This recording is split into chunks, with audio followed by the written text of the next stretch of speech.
What's up, guys? Your boy L checking, and look, we back with another one. Back out here with the big bad Honduras. Look, guys, before I came to Honduras, everybody told me one thing: don't go.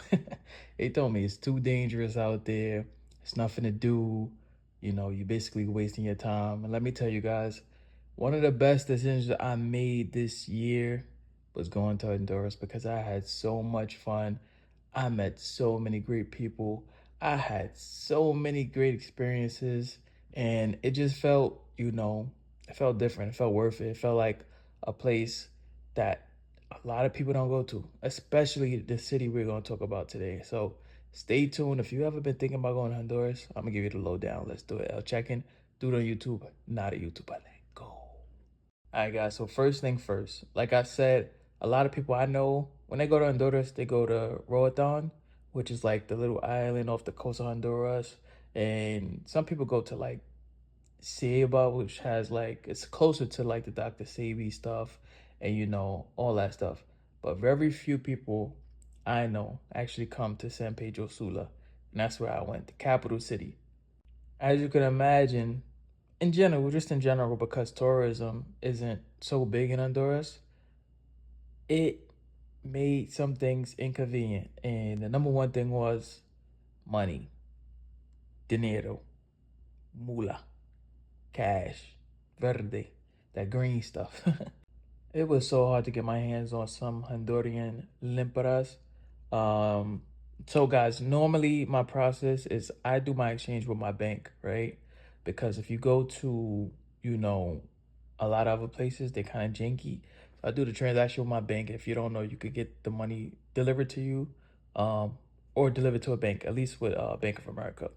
And I'm sure other banks probably have similar services like Chase, the big ones, but you could get it delivered to you. And that's what I always do for the most part.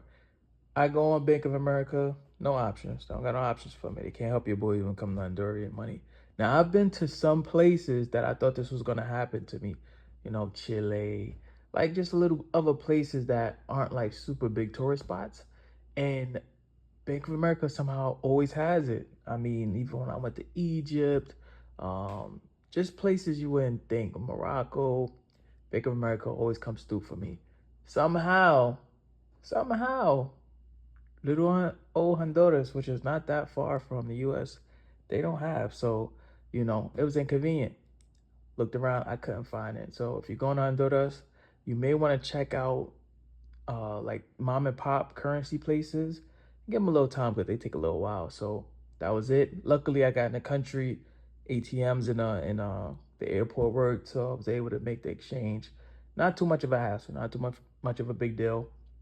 Got the money. Of course, you're gonna get hit with the low ATM fees. Make sure you're always traveling with a card that doesn't have foreign transaction fees and all that stuff. So it wasn't that bad, but something to keep in mind.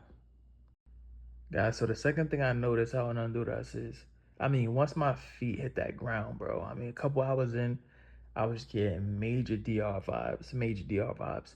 Like, dang, and I haven't been to DR in a minute, so I'm like, dang, am I just having like DR fever? But it wasn't that. Like from the food, the music. If you guys see my nightlife video, so much dembo, which is this music category in DR, so much.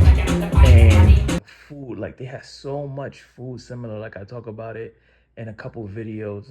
In DR they got this fried chicken that's super similar to what they do out in Honduras. It's called pico pollo.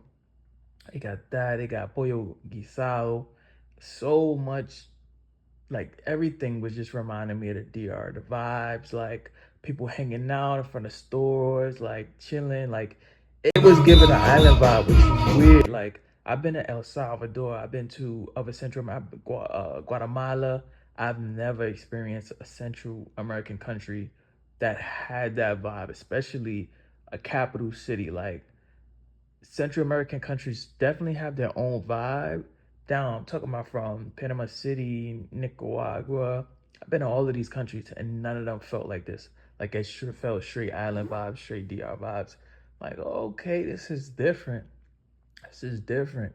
But then at the same time, it also has its own very strong culture of its own. But it was just something interesting that I noticed. So if anybody is wondering like, yo, what's the vibe?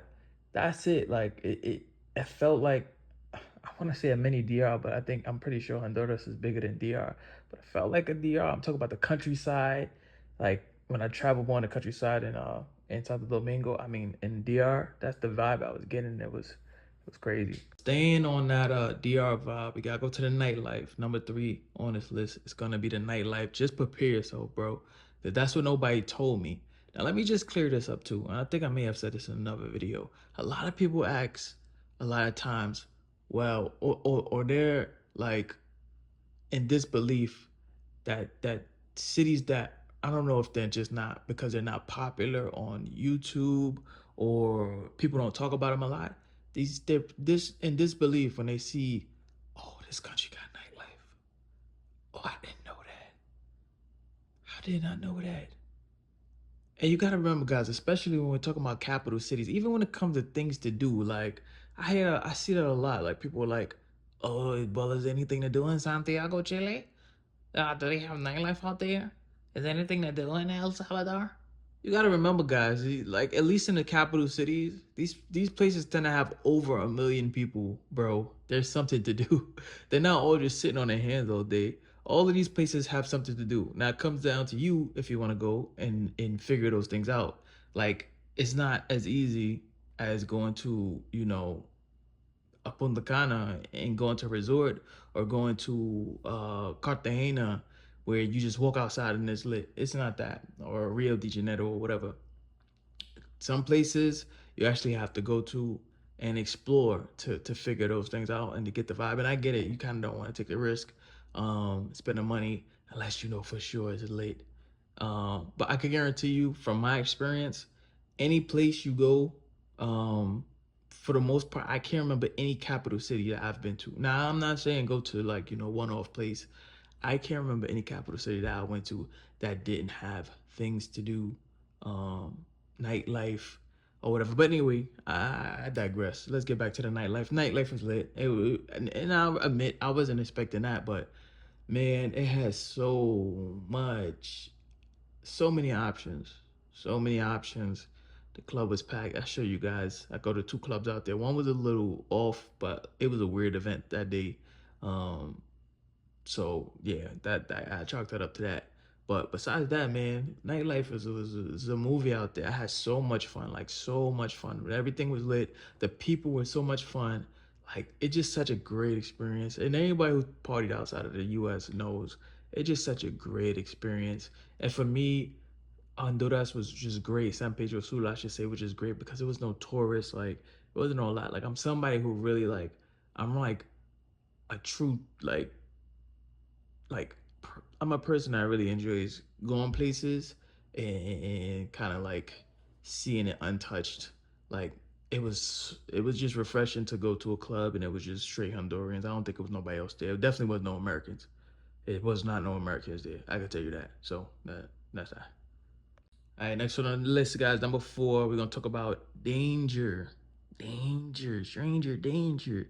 So that everybody think about when they talk about Honduras, and it's for good reasons. Now, look, guys, I ain't about to sit here and lie to you. I ain't about to tell you go out there Honduras ain't nothing to worry about. It's hard to creep them Brooklyn streets. It's hard. So I'm gonna tell you guys from my experience, there's always had to be alert. Nothing different than any other country I've been to. Just always be alert. Did I feel an overwhelming amount of danger? No. If I had to put a number on it, I would say like a 6 out of 10. I definitely wouldn't recommend doing some of the stuff that I did in those videos, like walking at night. That was ridiculously insane. But the clubs were kind of close, so I was just like, let me walk it out, let me see. But I did ended up getting which I did catch on film. I did ended up getting stopped by the cops. They were doing like what's it called? Like they were doing car checks in the street, and I was walking and they seen me. Um, and then probably thought I was a Honduran. I talk about it a little bit. Honduras got a strong presence of morenos or darker skinned people, call them um, carifunas. I thought I was something like that. So they came to talk to me in Spanish, checking my pockets, seeing what I got, da da da. Um, if you guys know me, I keep the bread in the sock. If you see my videos, I keep the money in the sock, so you ain't catching nothing on me. But I have heard of situations where, they take your money, they take stuff from you. That didn't happen to me. I spoke English, even though, I could have spoke Spanish, but from my experience, just heads up, never do that. If you know English, just speak. And it's late night and you're in a cop situation, just speak English. You want to have the least amount of conversation that you can, because then they'll get suspicious. Are you Honduran American? What you doing here? I think the thing is just to come off as a pure tourist that you don't know what's going on and you just try to get home. So he was asking me, ¿para dónde vas? And I'm like, house, house. Instead of saying casa, he was asking me where I'm going. But anyway, yeah, stuff like that happens. But besides that, I was pretty cool. I got looks, I got places that felt a little more shaky than others, but for the most part, it was fine.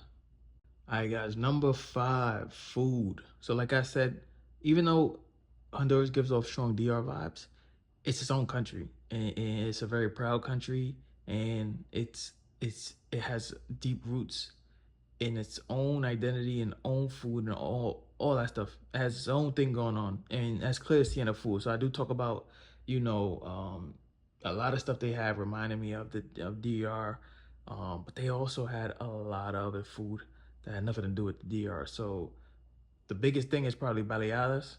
Baleadas is, and so guys, I've been to, I think, I think I've, I think I've been to every Central American country. I've been to Nicaragua. I've been to Honduras. I've been to El Salvador. I've been to Panama City. Um, I've been to Mexico. I'm trying to think what else. What else is in there? I've been to Belize.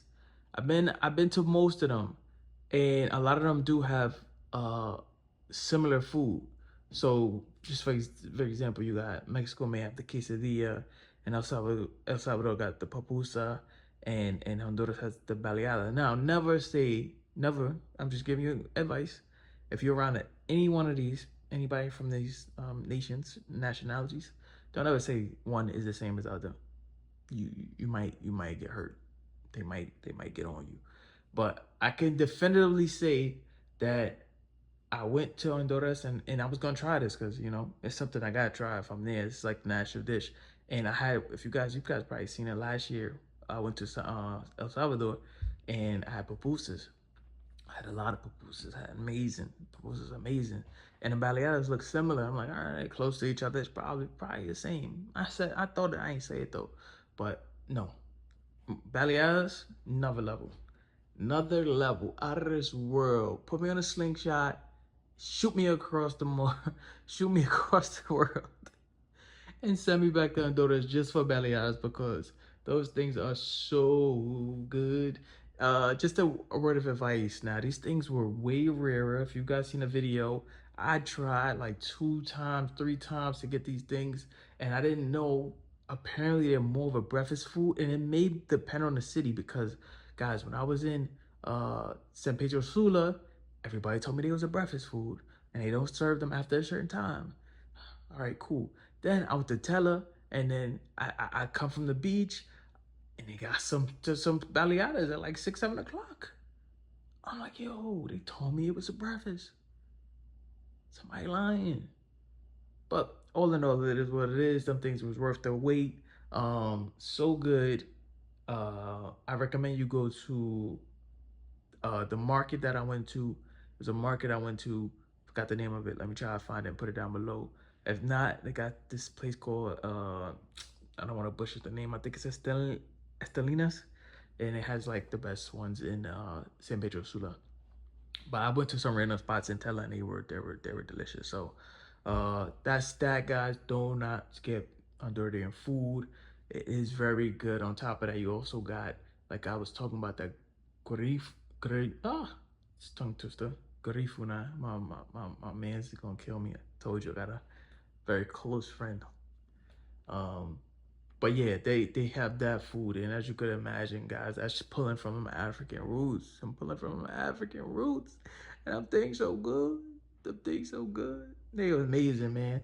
I think I had a shrimp. with rice. So good, so flavorful, so amazing. Do not skip out on food in Honduras. That's all I'm gonna say. I'm gonna leave it at that. Guys, number six, transportation in Honduras. If you guys see my videos, you've seen your boy ended up on the road. Your boy was on the road, man. Not not being focused. Just lacking. Just always lacking. No, I'm joking. Uh I honestly want to say that, this could happen anywhere. But I did end up on the road, and I do want to say, just make sure, you know, that you always, I don't want to say ready because there's no way to be ready for that situation, but you just keeping this in mind that it can happen to you. Um, the good thing is Honduras is huge on transportation. Like, they have so many bus companies, they have so many options. I will say, once that bus broke down, the next one that came by let us on, so it was all good. But transportation in Honduras can be a little crazy, it can be a little stressful. Always calculate that in your time. But like I said, the best thing is, bro, it's just Honduras is such a beautiful country for traveling around, and they give you so many options to do it. You could go, like I said, to La Ceiba. From La Ceiba, you could go to um, Dr. Sebi's village, Usha.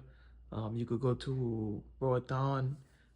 There's so many other beach cities along the coast too. So it's accessible. It's very accessible, which, believe it or not, a lot of countries, they make it hard. They have one bus company and it's all inflated and all that stuff. So that's just something to think about. Guys, number seven, beaches. So if you guys seen, I was in Tela Honduras. Very, very charming little community. So dope.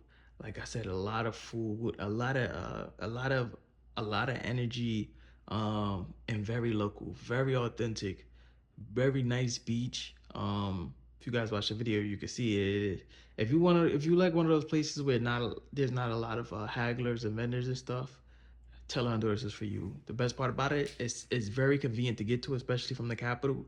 You can spend like one day in the capital, and the next day you can head out to Tela Honduras. It's like an hour and a half. Um, and like I said, there's so many options when it comes to the beaches, but it's a beautiful beach, and it's like a great option to just to have on standby. You could pay for the bus, get on that thing, get to the beach. You can stay for one day if you want to. It's so quick to get to. It's easier to go into La Ceiba, which I think is like 3 hours away, and then you go into the popular, super famous Roatan. Roatan, I think you should save for like a cruise or something.